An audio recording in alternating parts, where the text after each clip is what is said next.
Hello everyone, can you hear me? Hi Robert, hi Uget, can you hear me? Yes, I can hear you. Awesome. Um, Welcome to today's session. Thank you very much for coming on board. We are super glad to have you on this session this evening. So this session is part of the 3-day event organized by Peerbooking. Um, and so tonight we are going to dive into a adaptive finance portfolio. Yeah. So we have with us Uget Hagan. So Uget is an entrepreneur with a um, passion for leveraging data-driven insights to solve complex business problems. And she is very enthusiastic about integrating business strategies with cutting-edge technology to drive innovation and efficiency. So you're welcome once again, and then I would like you to introduce yourself a bit to us. Thank you for the introduction, Ransford. My name is Shiget. I am originally from Ghana and a student at Suka University. I am into entrepreneurship, finance, and anything that has to do with business. Um, and I'm happy to be here today.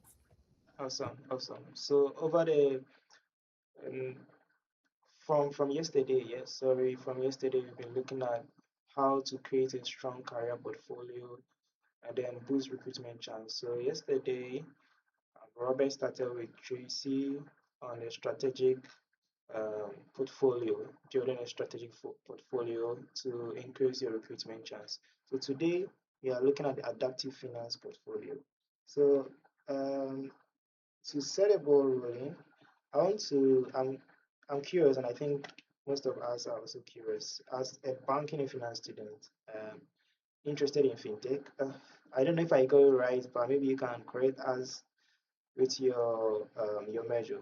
But then we realized that you're interested in fintech. How are you adapting your portfolio to show you are ready for the AI-driven future of the financial sector? That's an interesting question, and thank you for asking. So, yeah, you actually did get it right. Very big when it comes to fintech and anything that has to do with the integration of finance and technology. And what I'm really doing to build a portfolio that is like ready for this AI era that we are in right now is that and first of all, I'm not going to say I'm an AI expert. I'm not like very heavy into technology, but um, I am also trying, and I do that consciously to make sure that everything that I do has an integration of AI because having the mindset of not wanting to use AI is like saying you want to be left out of the advancement that is happening in the world. So, whatever thing that I work on, anything that I learn, I try to make sure there is an integration of AI. An example, so everything that I'm going to share today would be based on like real life examples because I don't have any generic information. I'll just share my experiences.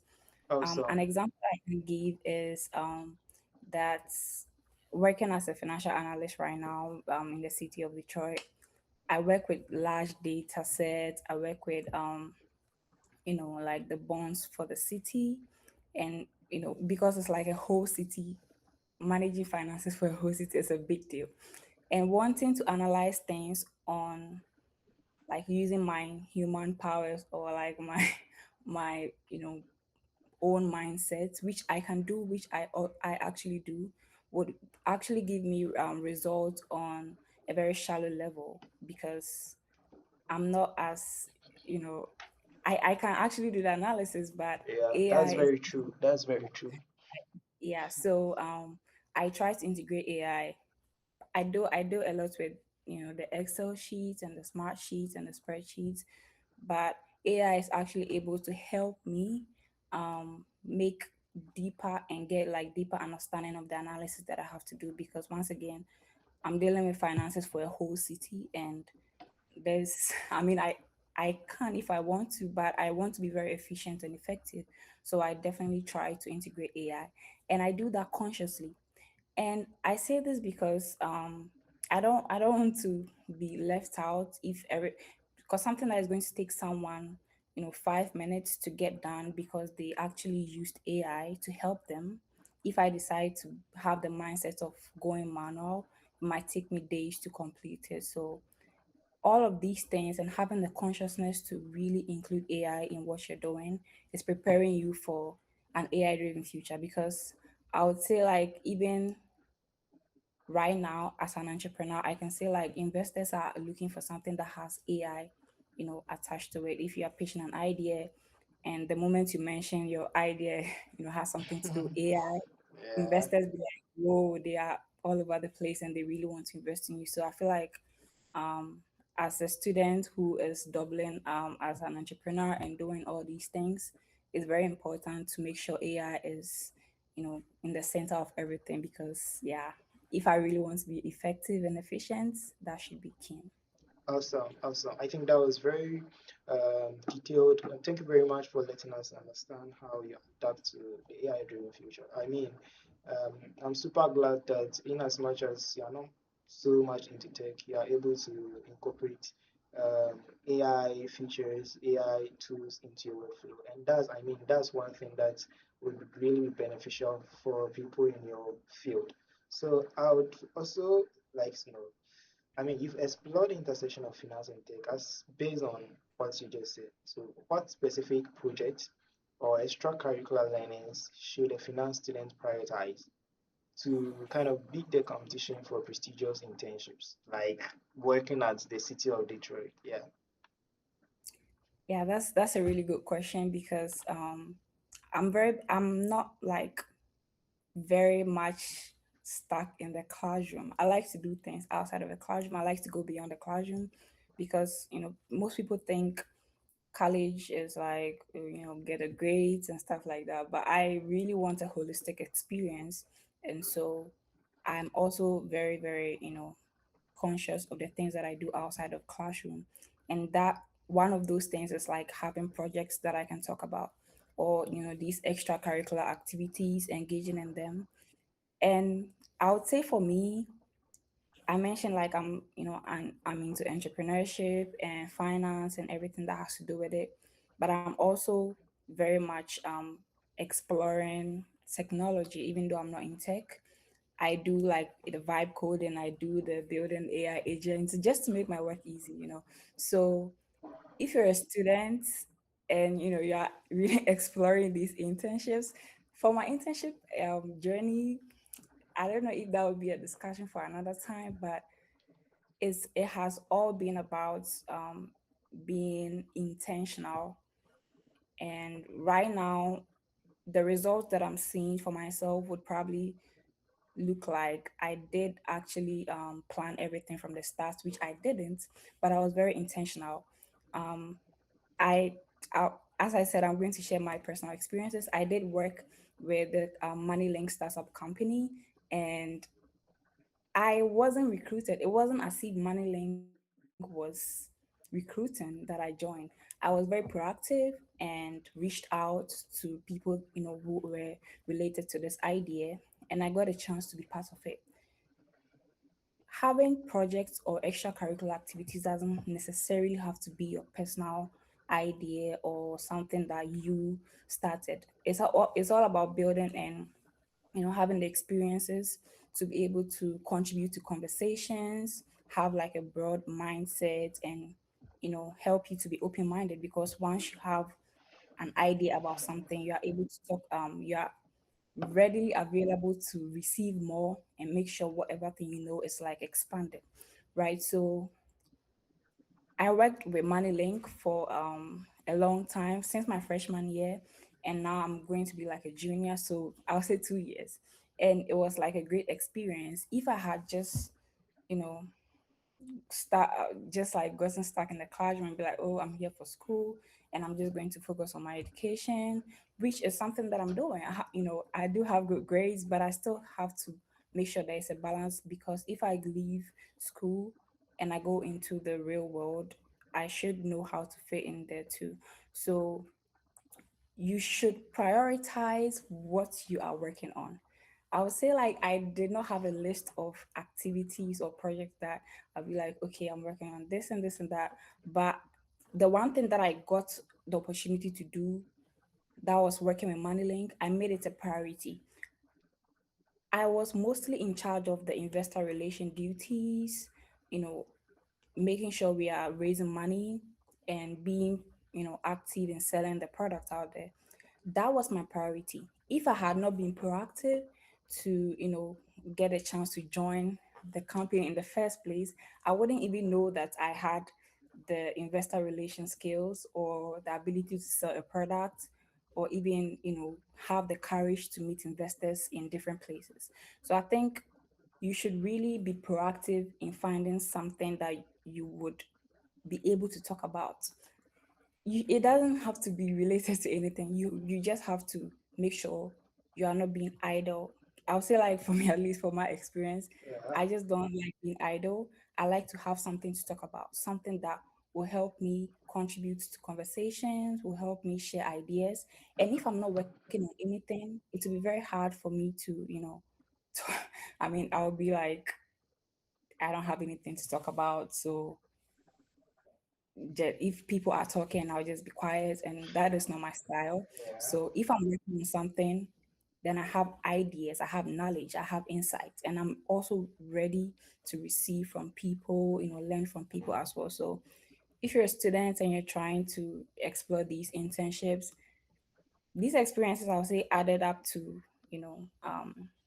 my opportunity right now as an intern and in the city, because if I had not had these experiences, I wouldn't have probably been qualified. So it's very important to be proactive to get opportunity, not related to any specific thing, and then make it a priority. That's the next thing. yeah. It's very important to be proactive and then pursue the opportunities. Yeah. So thank you very much. I think that was very detailed as to how you pursue what usually you want, and then kind of the skills that people in your field or in your style should adopt to win opportunities or stand a chance to get opportunities. Yeah, so you can get some credit on peer booking and then use it to access coaches like you get for some free minutes. So what you need to do is sign up to peerbooking.live, go to your profile, you see a refer button, refer up to 10 people to sign up, and at least 3 out of the 10 should sign up to be coaches on the platform. When you're done, take a screenshot and share it to the phone by scanning the QR code that you can see over here.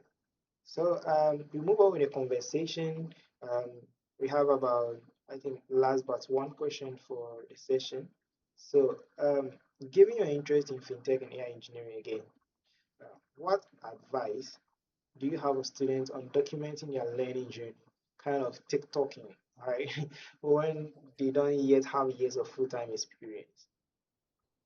Yeah, that's a good question. I think it's a perfect time to ask me because I have been thinking a lot about visibility and making sure whatever thing that you're working on or whatever thing that you are easily identified with is very known to people.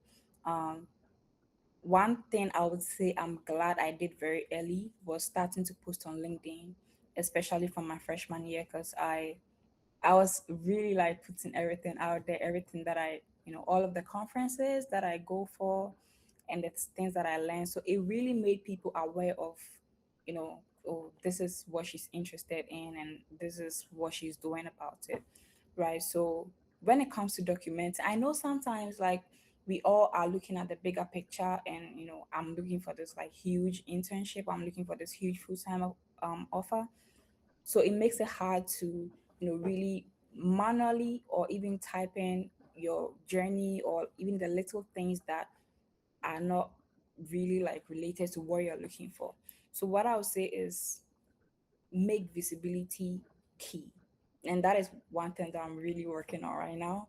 I'll make visibility very very key, let people know what you're doing, because from my experience, the more people got to know what I was working on or what I was doing, the more they got to send me opportunities that are related to that. Because sometimes I go to my LinkedIn, I go to my messages or any platform, and then I see people like send me stuff that they think that I will be interested in. And I'm like, okay, because, I made it visible, or I made it, public, that this is what I'm interested in, or this is my field of interest. So people do know, and they get to share stuff that are related. So I'll say visibility when it comes to documenting, like visibility, and especially in this era that social media is everything, is visibility regardless of the field you're in. You can be doing all of the cool stuff in the world, but if nobody knows about it, it's like you are really under the rock or something. So it's very Yeah, important to, yeah. if nobody knows much about it, you're under the rock. You tend to rock of ages. Yeah. So yeah, that's awesome. I think for me, I really relate to that. I would just, well, should I say I was being very technical when it comes to my industry. Like I was just building. I want to be a crack G. I'm just somewhere building stuff. Like I didn't really pay attention initially to how to even talk about my project to even my peers. I can build a thing, but if you ask me, I'll be shivering. And that was one thing that didn't help right from the beginning. But I mean, when I got to know the truth, and then try to learn towards it, build myself in all areas as to how to showcase what I build. It has really helped me a lot. And I can relate to how people share opportunities because they know what you're doing. They know Yeah. what you're doing, they understand your vision. So they just put you on a lot of things. Yeah, so thank you very much, you guys, for emphasizing on it. So I think this is going to be the last question for this session. So um, we've seen that you're part of an international community, like you are all over the world, building with different teams. How can students leverage cross-regional collaborations and networking to boost their recruitment chances abroad? Yeah, thank you so much for the question. So one key thing that I'll say, I'll start from, is that your network is your net worth. People do know about this, but they tend to like just look at it as a simple sentence, but it is very, very deep and very, very, very important. Who you know is who you know who knows you is very, very important. Even, at a point, or even at a point in life or in time, you might even think it's more important than what you, like the skills you have, or the skills you know, or anything, because trust me, I've worked with people like from different places. And one thing that I would say students should do when it comes to leveraging their cross regional collaboration is that maintain like was maintain this rapport with people that you get to work with, or even people that you don't necessarily get to work with, but you are one way or the other in touch with them.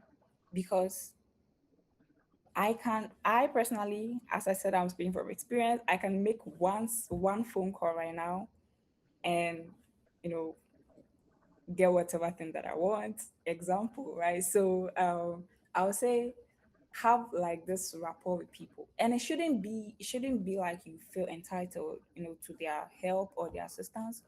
You should just like have a common ground. So example, one thing that I usually do, or I'll say like, at least from my experiences, is that I have, the kind of people in my network are like-minded people.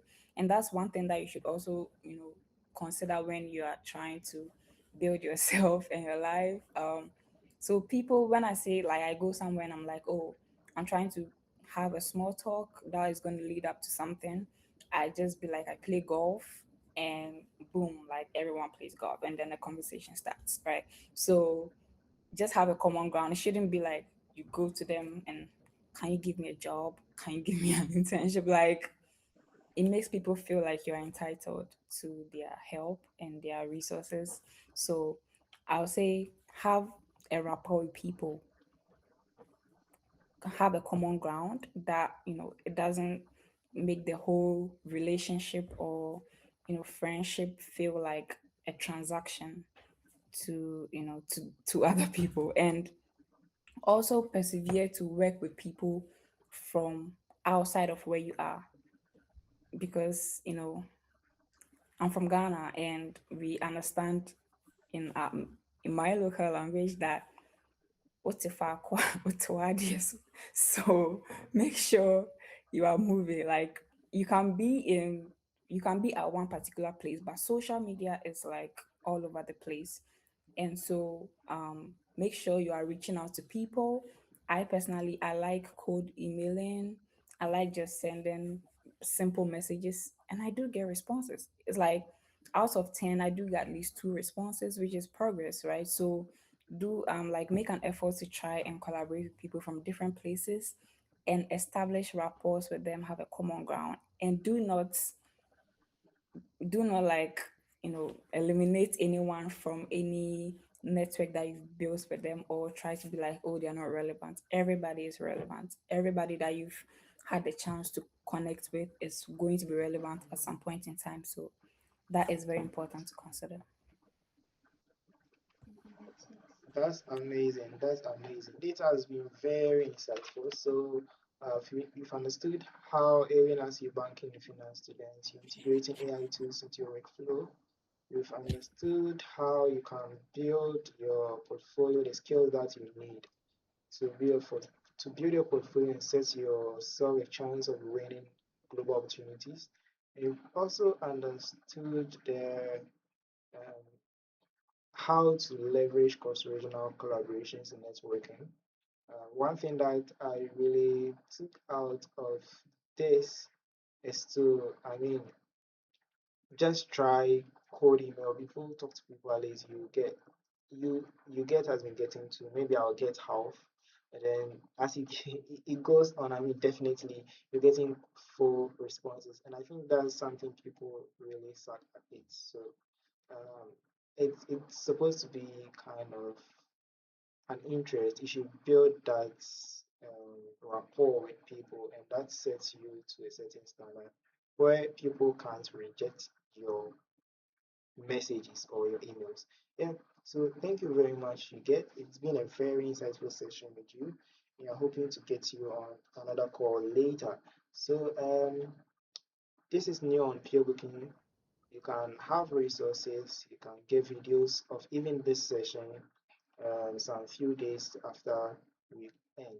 So you can check out resources on Peerbooking, get it free, all PDFs, live guides, videos, audios, and many other resources in academics, software engineering, design, interview prepping, productivity, and leadership.